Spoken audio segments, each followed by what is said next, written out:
because yesterday, well, a couple days ago, one of my closest friends, he became a judge in the United States of America. So he is now a judge. Well, he's due to be sworn in, what's today, the 10th, the 11th? He's due to be sworn in as a judge in 2 weeks.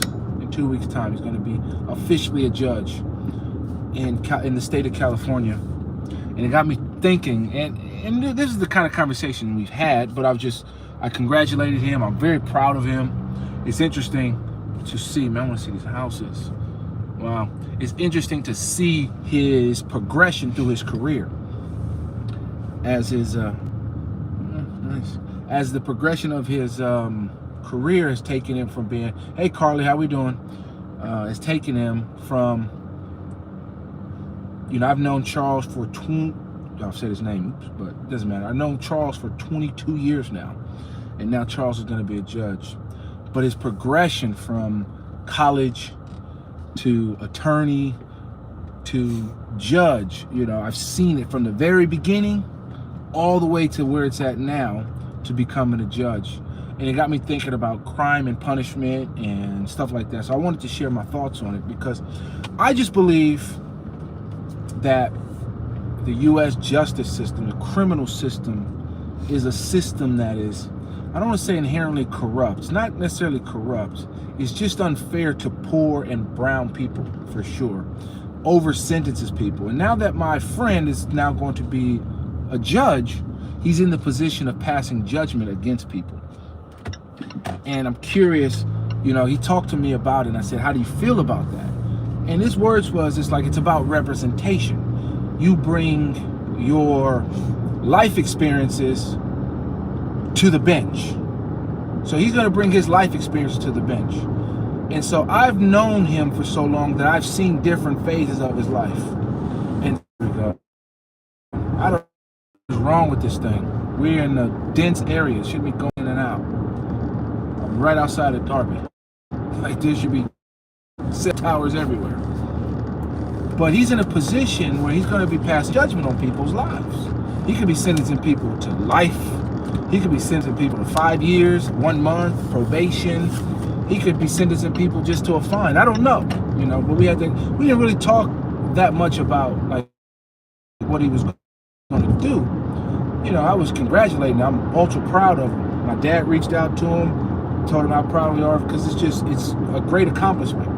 And I talked about how, one day I'm going to bring my children to get to see him as a judge and as a career path and, that kind of stuff. So I'm very happy that I now know a judge who I can introduce to my children to give them that kind of inspiration, so you show them more. But I want to talk about, crime, punishment, the justice system. And for me, I think in the state of California, I think we have about 38 million people that live in California. Somewhere around there. We float around 38, maybe bumping up to 40 million. I'm willing to bet that California, the state of California, has people serving 30-year or more jail sentences, has more people serving, raw numbers, have more people serving 30 or more years in the system than all of Europe, which has 500 million people.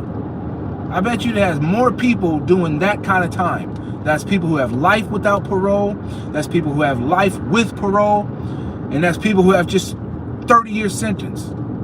I'm willing to bet California probably has more people in raw numbers than that. And to me, that just screams that my country is either created a system that is systematically, unequivocally more dangerous than all of any country in Western Europe, or it's a country that is flat out given up on rehabilitation.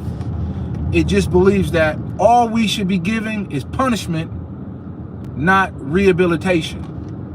And so it's my hope, we didn't talk about it, but it's my hope that my friend is able to bring his life experiences to the bench.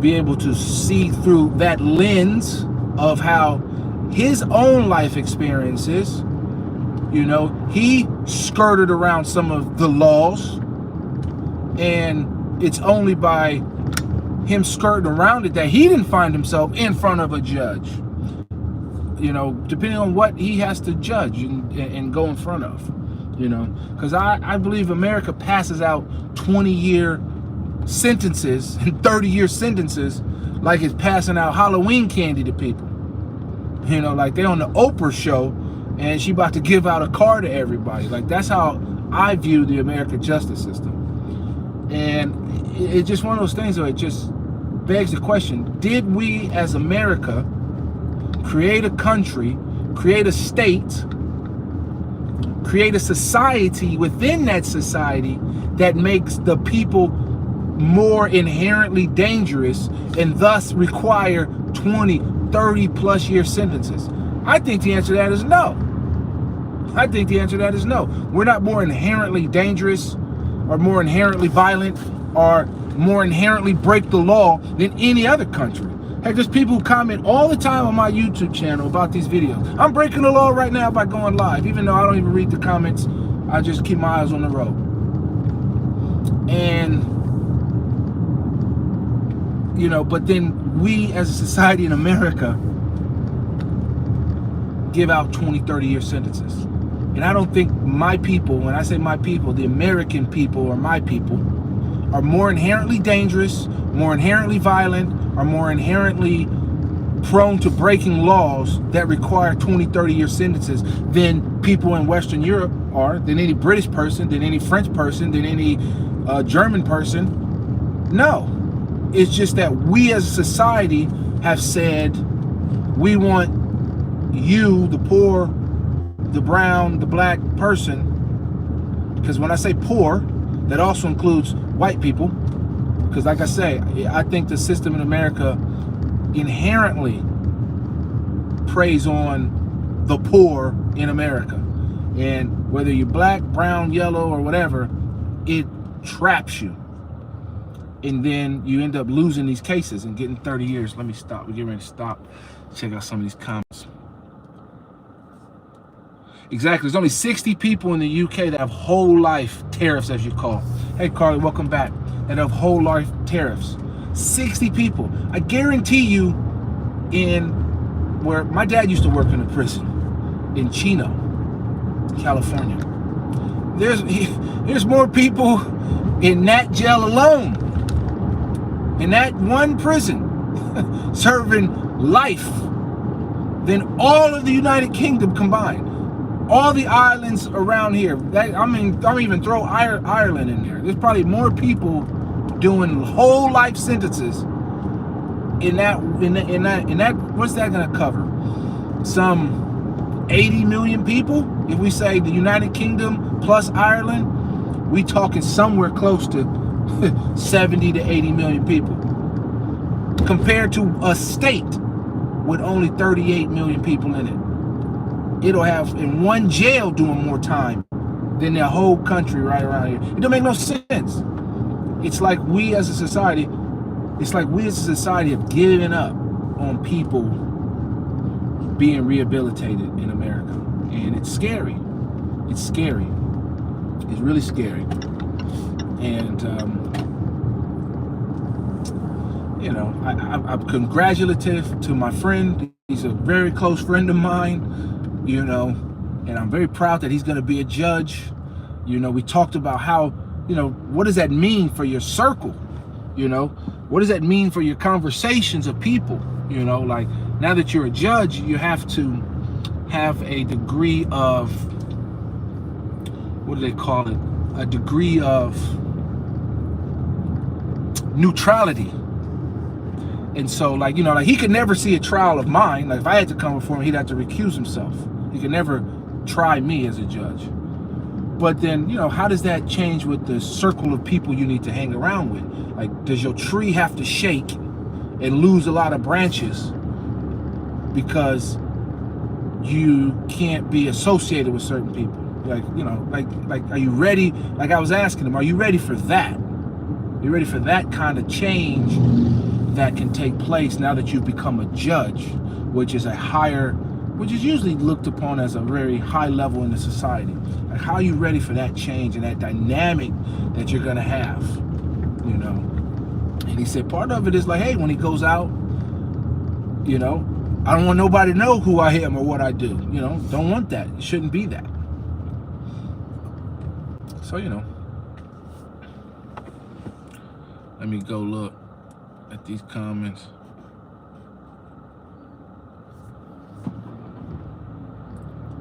Hey, so VC is in the Caribbeans, I'm seeing. Wow, fantastic. So I got somebody watching in the Caribbeans. What island are you on, VC? Oh, and then for VC, we're gonna be, wow, they're tearing down the whole theater there. Wow.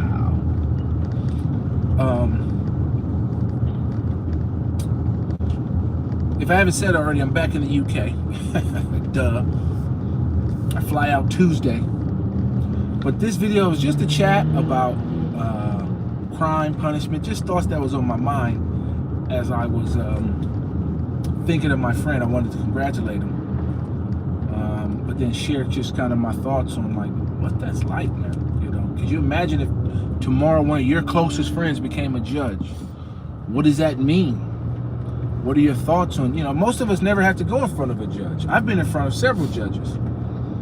Now for criminal stuff, thank goodness, nothing criminal, but I've been in front of judges. But now to personally know a judge, you know, I can just call. You know, it's interesting. Like, I mean, we never talk about, I don't think we've ever talked about like his work, whether whatever he's done in his career. We've never really talked about that kind of stuff, but I don't foresee it being something we would talk about in the future anyways. But I'm curious how his dynamic's going to change. You know, it's not something I don't think for me and him, our relationship would change, because it's not like I'm going to call him up tomorrow or 5 years from now and say, hey, what about the OJ trial? You know, I ain't going to talk about nothing like that. That's not what we do. But I'm curious to see how him how he brings his life experience to the bench as a black man. I'm going to say, quote unquote, young black man. I don't know how young I can consider myself, or how young me and him can consider ourselves. But, you know, I am curious how he will judge with his life experiences, you know. Because some of the things that I know, you know, not like he was like a bad person or anything like that, but, you know, I know that, you know, he's done a few things here and there. I wouldn't say he broke a law, but he definitely bent a few. Well, haven't we all bent a few laws? Wow, I've been over here in a minute. So if you're here, hit that like button. We're just talking about, I'll just repeat for a few people who might just be joining, is that a close friend of mine, very close friend of mine, has become a judge in the state of California. He's going to be sworn in a couple weeks. Wow, oh, they're getting ready to knock this building down. Wow. Interesting. And he's going to be sworn in as a judge in a couple weeks. Unfortunately, I can't be there. I'll be traveling, but I told him I'm going to watch. So he's going to send me the link so I can watch all of that. But it's interesting when you think that, okay, now somebody's a judge. Would I want to be a judge? The answer to that is no, and probably hell no.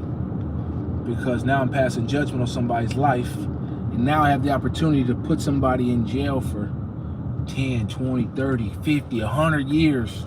You know, there was a truck driver got 110 years a couple years ago. You know, think about that. I wouldn't want to be in said position like that. That's not something I'd want to do.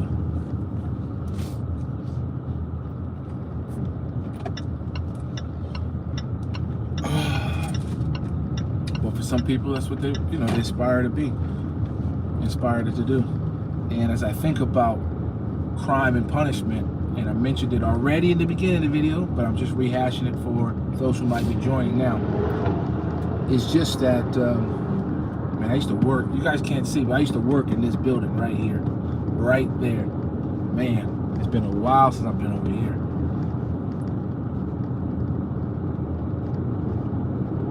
Yeah, it's a great achievement for him, Kay. It's a great achievement, you know. It's something you have to be appointed by the governor. So it's a bit different from being like a magistrate judge. I would call, like in the UK, you have magistrate. He's like being put as a judge in Crown Court. That's probably the only comparison I can give it to you. It's like being a Crown Court judge, not your magistrate judge. He's like a real proper, I don't want to say magistrate's not a real judge, but a proper judge. You know, he's gonna be a proper judge. But he has that. And I'm excited that, you know, because I talked to him about it. He said for me, he says like he talks to some of friends who know me, and he says like, and I was just like, because I went back to my university a couple months ago, and I showed my girls his plaque. He had a plaque, and my girls said, "Hey, where's your plaque at, Dad?" I was like, "I don't have a plaque." You know, I said, "Hey, here's my friend Charles right here. I know him." And they were like, "Where's your plaque?" I said, "I don't have a plaque." And it's just like, dang, my life is, I told him, we laughed about it the other day. I said, my life is not as prestigious as yours. And he said, stop. He said, Carl, stop. He says, let's stop and think about it. You are getting ready to bring your daughters over to Europe for summer vacation. You're bringing black girls to Europe for summer. That's what they do. He says, think about what you're showing them. You are showing them that the world is not their city. It's not their county. It's not the state they live in or the country they live in. It's actually the world, and you're showing them that. And he says, when I talk to people and they ask me about you, they say, how's Carl? Is Carl still in Europe? He says, how's he doing? He says he always says, he told me, he used the term, he's doing very well. And he says, you need to understand, Carl, you're doing very well. And I just said, I know, but I just don't have a plaque at the school like you. I said in the future, I'm going to bring the girls to come see you as a judge to give them that inspiration. And I said, I guarantee I'm going to walk in there and you're going to have like some ornate picture of you with gold leaf hanging around. And I'm like, I don't even, compare to something like that. But what he was trying to say is that like, and what I took from that is success, and this is something I would say to everybody on there, success comes in all shapes, sizes, and form. You shouldn't be trying to compare apples to apples. It's apples and oranges, apples and apricot. Like, it's different, but it's all can be successful however you're looking at it. And so that was what I took from that conversation, and I really needed that from him. And so it was interesting. We had that conversation the other day. I'm talking about a conversation yesterday. This conversation was yesterday.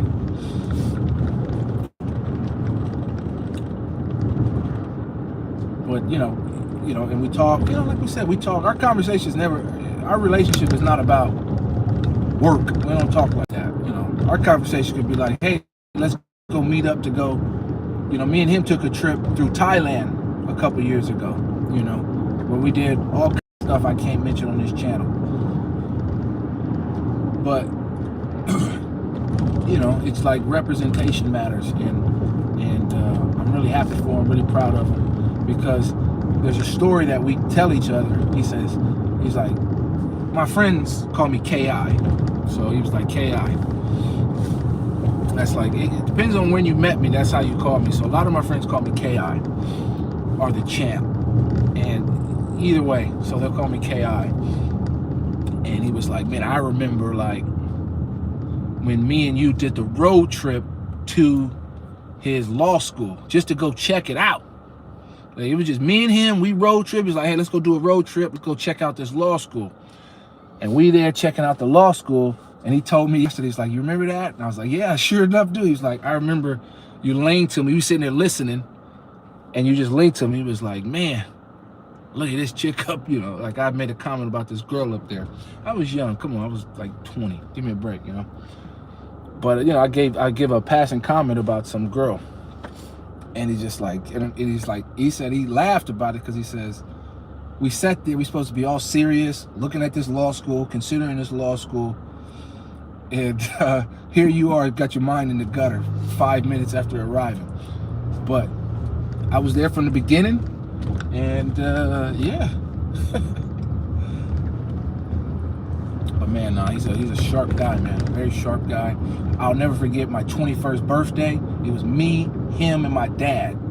That's who I partied with for my 21st birthday. When I turned 20, because in America you can't drink till you're 21. So me and him and my dad went out drinking for my 21st birthday, and it was just me and him. And I think I crashed at his house, or he carried me because I was pissed drunk. I think he was the one that carried me into the house. You know, I passed out. I was so tore up. So that's how far back our friendship goes. Oof, this thing is all kind of crooked. There we go. But yeah, how long are we going? 20 minutes? I'm gonna go play, what is it called? Pub quiz. I'm gonna do a pub quiz in about 3 hours since I'm back in the country. And I love doing it, so look out for that in about 3 hours. And we're gonna do it that way. Now stop, let's see. Carl, did I book first class tickets? So I did, so did I book first class tickets? No, I did not book first class tickets. Okay, my daughters and my niece are coming for the summer here. Let me just talk about that for a little bit, this summer vacation. Prices are ridiculous to fly in America. Let me give you an example. I got to fly from here to LA to go pick them up. That ticket, London to LA and back, United Airlines. That's the air carrier. It's the same route, okay? I think that ticket, London to LA back, is like 600 pounds. Jesus. Now, their tickets from LA to London, London to LA, same airline, same route. It's gonna be the same flight that I took to go get them. That ticket, each ticket is 1,600 pounds.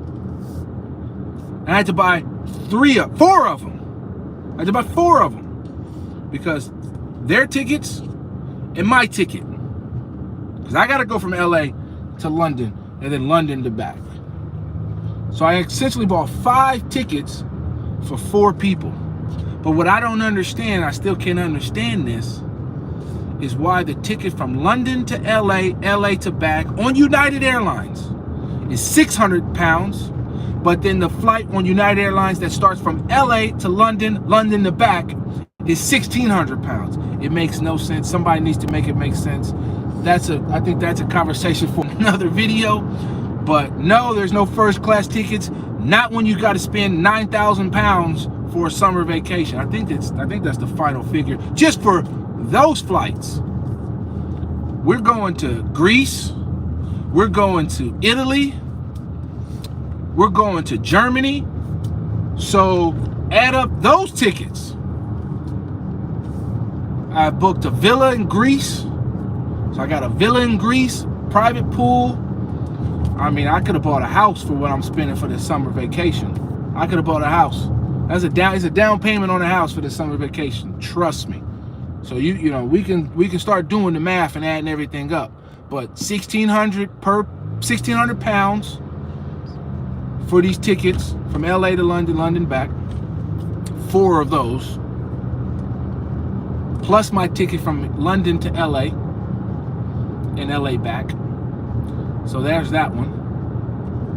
Then I had to get my niece from Atlanta to LA. That was another $1,000. From Atlanta to LA and LA back for when they come back. You know what I mean? Because I told my sister, I'm not flying to LA to go to Atlanta to then keep going. She needs to be in LA for when I land in LA. And another $1,000. Then you got Greece tickets, German tickets, Italy tickets, the hotels, the villa. We ain't even eaten anything yet. I gotta rent a car. Man, we ain't even eaten yet. I don't know what's going on with these ticket prices. I was expecting it to be expensive, but I was expecting like half of what I've spent so far. So Yeah, it's Uncle Carl. That's what it is. Hey, Uncle Carl. But Uncle Carl about to be Uncle Broke. I'm telling you. I didn't spend. We haven't even. I mean, my niece was like, "Can we fly first class?" That's where the question came from. Can we fly first class? I said, "No. You don't know how much I'm spending for all of this right now. I'm spending a mini fortune for this summer vacation. A mini fortune." And we haven't even eaten anything yet. I don't even want to see the bill for food. But whatever, you know. I think by the end of the summer the bill's gonna be somewhere close to 17,000. It's gonna be something stupid. I don't even want to know, but I might have to break that down in another video because I'm not trying to look at the bill right now. You know, I booked all the tickets. What's today? Sunday? I think I booked the tickets on Thursday. And that was hard to see 7-8 grand go out your bank. Like, poof. The villa was booked. The Greece villa was booked a month ago. Maybe 3 weeks ago. That was £1,800 for the villa. I'm still looking for a villa in Italy. That's sorted, quasi-sorted. Because we're going to go to Pompeii. We're going to go to Capri. We're going to go to Rome. Where they, oh, get their books. We're going to Rome. We're going to do a whole bunch of stuff this summer. Yeah. Prices are crazy now. Yeah. Yeah, prices are absolutely crazy. To fly right now. I don't know why they're so high. The only relief is the fact that the tickets through Europe are quote unquote cheap. You know, 100 a person. You know, it don't cost much. Because if it was gonna cost 1,000 to get to Greece, we ain't going to Greece. We're gonna sit right here in England and we're gonna be merry we'd be sat here in England for like a month and we'll do nothing but go around. But yeah, I don't know. Things are getting crazy. But this video was supposed to be crime and punishment. I don't know how you got me talking about money and the summer. I don't know how I got on that. But congratulations to my friend, a very close friend. I'm not saying his name on purpose. But I'm very proud of him to see where he's gone. It's one of those things where you think about how you know somebody when you know them. And if you could look in a crystal ball or go back, you'd be like, man, this person's gonna be a judge. You would sit there and be like, there's no way that person's gonna be a judge. No way. And then boom, they're a judge. So we congratulate him. I'm happy to see that there's representation. That's a black judge sitting on the bench. I'm looking forward to him providing representation, bringing his life experience as he goes through his next junction in his career to sit and pass judgment, essentially, and be what they call a juror or a jurist. So, you know, I still think the American system is terrible. Don't get me wrong, I still think it's terrible. I can't believe we've sentenced so many people for so much time, 20, 30, 40 years, like it's candy. Like it's, you know, you'll sentence somebody who's 20 years old to do 40 years. You might as well tell them, you might as well give them a life sentence at 40 if you're gonna give them 40 years. You might as well.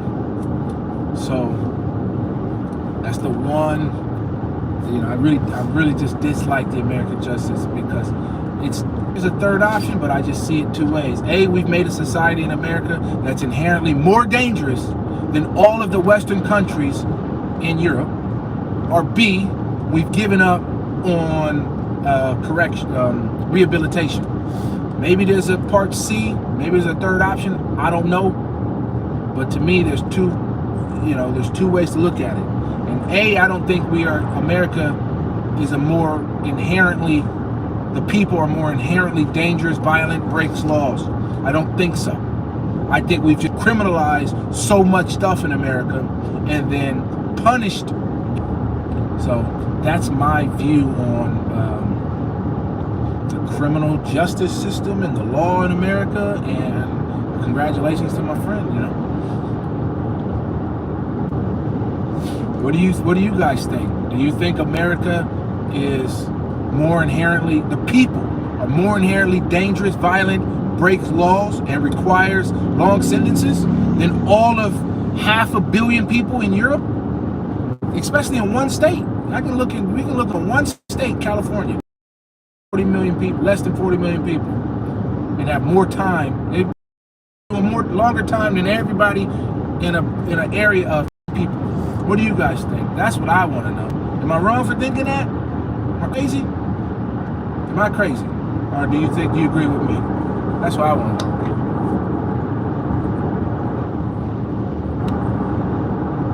Yes, U.S. cops have quite a lot of things.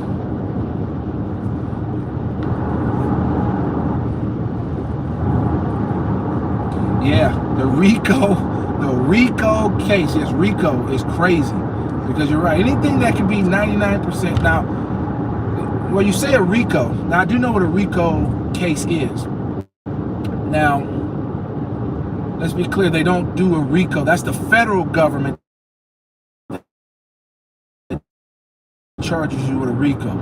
I believe the federal government charges you with a RICO case. But the Fed, just in general, no matter what the crime is, they have a 98% rate. 98. So when the Fed's coming after you, you losing. Unless you think you can be part of the 2% that can win, which most ain't gonna be. So when the Fed's after you in America, they got you. You going. So you better be ready to cut a deal. You know, you better be giving up the big fry above you, because you losing. So I do understand that a RICO has 99%, and it's dodgy that it can be 99%. But at the same time, just remember, they have a 98. You start on a baseline of winning 98% of the time. The Feds don't lose. They just don't. And cops in America have way too much power. I love watching. Like, if you were to look at my YouTube channel, the stuff that I watch a lot of law stuff. And I watch these cops, how they violate. I be thinking, who taught you that? You see how they like violate your rights. They say you can't film on a public street. Where do you get this notion that you can't film on a public street? Like, how do you arrive at such a thing? You know, and I always, when I talk with my dad about these conversations, I'd say, like, you know, we were looking at Russia a couple months ago, how they were arresting people for protesting. And one guy, I'll never forget, one guy had I better keep my hands on the steering wheel. One guy had a blank sign, a blank piece of paper, and the cops arrested him for protesting. And I say, man, we looked at that and thought that was outrageous. I said, man, you guys just start paying attention in America, how outrageous it is in America. These cops, our cops do the same thing. They do the same thing. The same thing.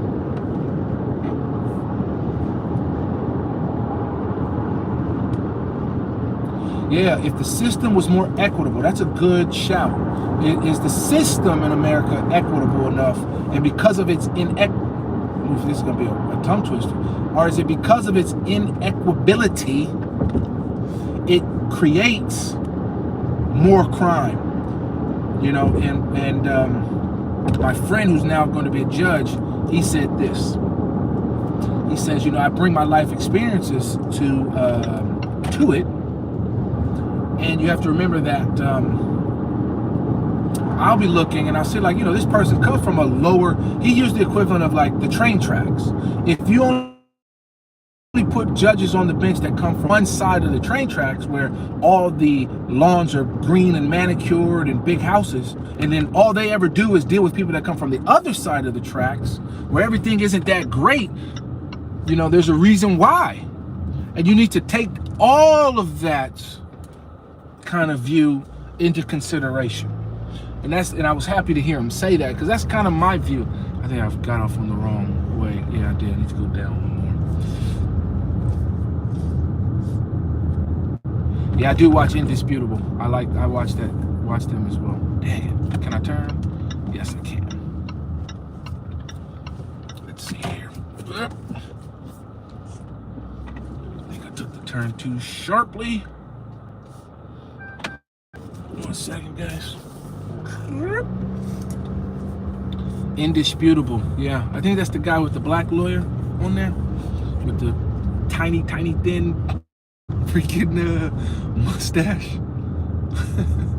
I think that's that channel. I watch that, and you'll see cops do it all the time.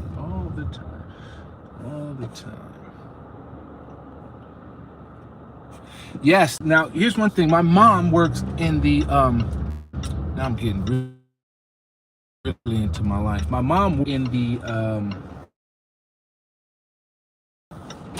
she works in the public defender's office, and so I actually have seen all the sentencing guidelines. I've seen all of them. Okay, I've seen them all, and it's crazy. I actually have a picture of it. I should pin it into my community channel. The guidelines for some crimes, it's like 5 years minimum for certain. You'd be like, wow, that crime minimum is 5 years. And I'd be like, that is insane. That's insane that can be 5 years. Somebody 5 years. So I've seen some of these sentences, and I've seen some of them where sentence. There's quite a few in there. Not quite a few, but there's a few in the sentencing guidelines that says life. The minimum is life. Like minimum. So no matter what, you got life. But you ask the question, are judges, not all the time are the judges, are their hands tied. They sometimes have a scale. And California has this sliding scale of charges. And so those charges then relate to kind of like sentencing. And that's kind of what the paper that I've seen shows me. And it's crazy, some of the sentences. Like, I'd be like, man, can you imagine somebody got to do 15 years? Like I looked at one which was for all the drugs, and it just kind of like this sliding scale of how much you got. You know, how many grams of it do you have? And as you read it the other way, how much time you got to get on a minimum. You know, some of it was like a year. But then it jumped from like a year to like 8. And then it jumped from 8 as a minimum to like 10 or 12. And I'm just like, man, you really trying to put people away. And I look at it like kind of the lens of alcohol prohibition. We have lived in a society my entire life, in my entire adult life, in my entire natural life so far, where just about every drug is illegal. Everything is illegal. And they lock people up for years and decades and decades. And at no point in my adult life, have I felt like if I wanted a drug, which I don't do, but if I wanted it, could I get it? And I bet you if you ask yourself the same question, you would say the same thing. So if you look through the eyes of like what they did with alcohol prohibition back in the 20s, how it just didn't work. It made no sense to criminalize such a large portion of your society.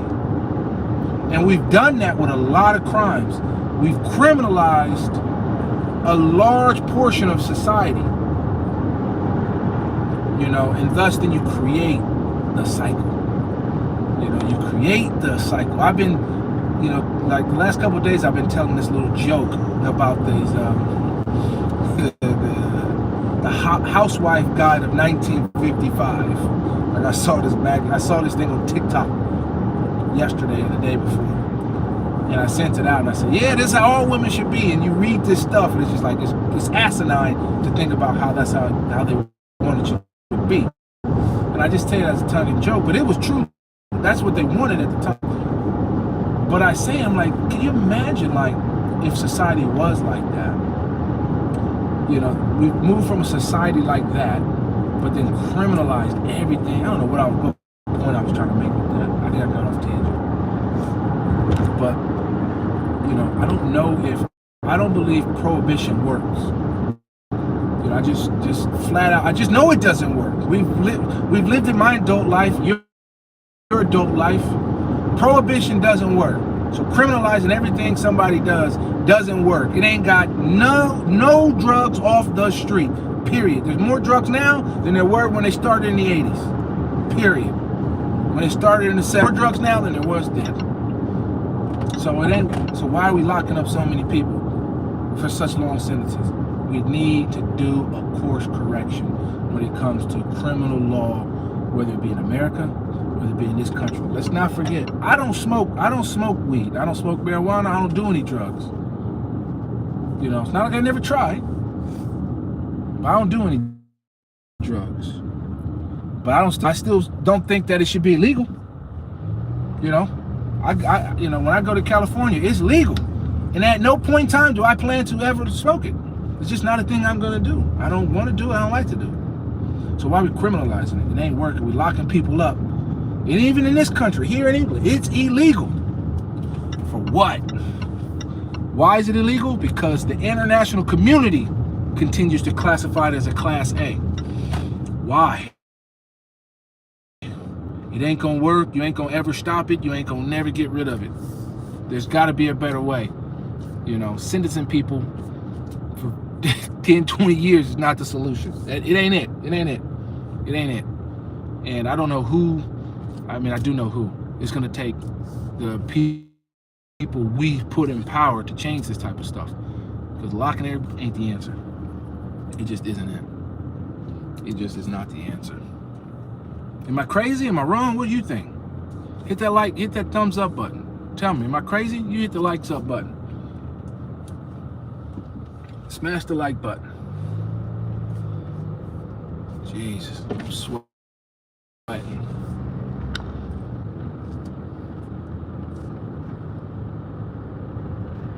Exactly, making the drinking of alcohol illegal pushed it all underground. So thus pushed all of it into the profits in the hands of the cartels, to John F. Kennedy's father, who then created a president. So, you know, it don't work, and that's all you're doing with any of these other drugs. I think the best, what is it, an ounce of prevention is better than a pound of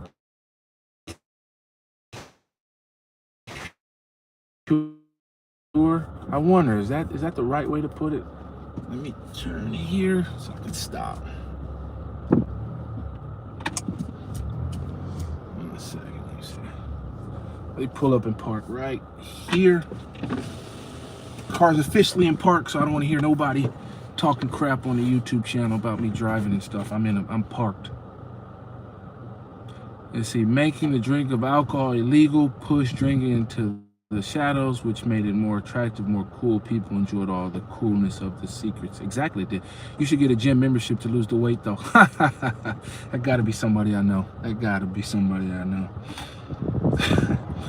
Let's be clear. Here's the gym membership right here. Who is HS? I need to know who that is. Looking a bit chubby. You put on weight. Jesus Christ. You like how American sentences are consecutive and not concurrent. Not all the time, Louise, are sentences concurrent. Or, you know, it depends. Sometimes they run concurrent. Most run concurrent, to be honest. I think you probably have it backwards in thinking. Most sentences are concurrent. So if you get a 10-year sentence for 5 years for the breaking, 5 years for the entrance, well, that sounds like 10 years, but you're only going to do 5, you know.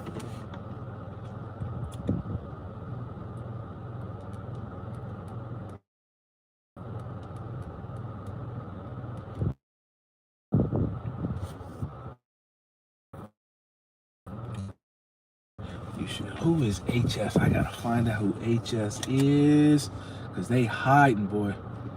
From Dubai. I'm the Chinese man from Dubai.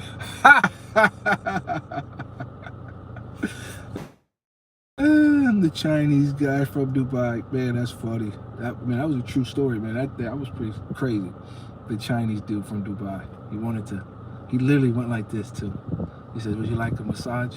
I was like, bro, do not touch me. Young Patty want thanks, but no thanks. Women only. Women only. But yeah, so I'm officially parked and stopped, so I don't want nobody give me crap for looking at the comments. But who is HS? I must know you, HS. I must know you. Who is HS? Because you know I'm trying to lose weight too. And call me chubby and fat, need to go to the gym.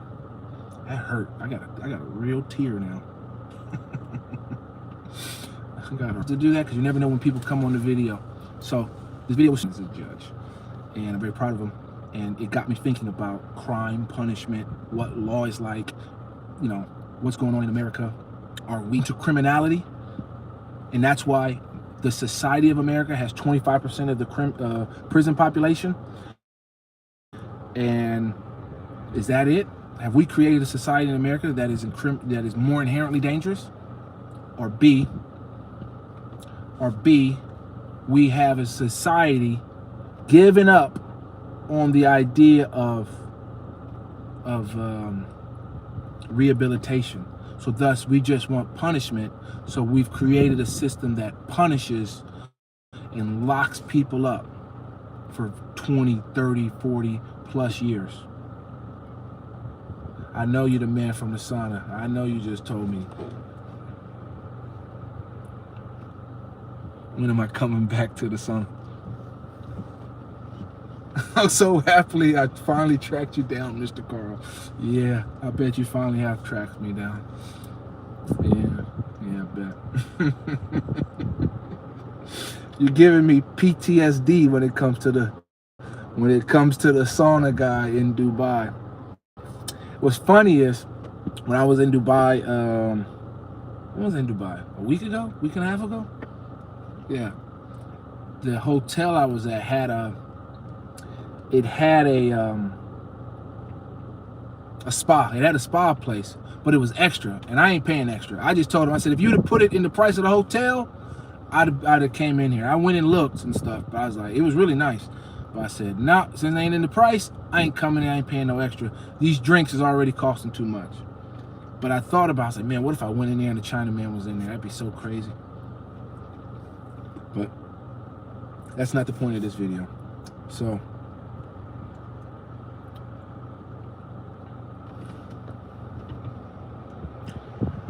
intellectual nerd, I think HS is stalking me.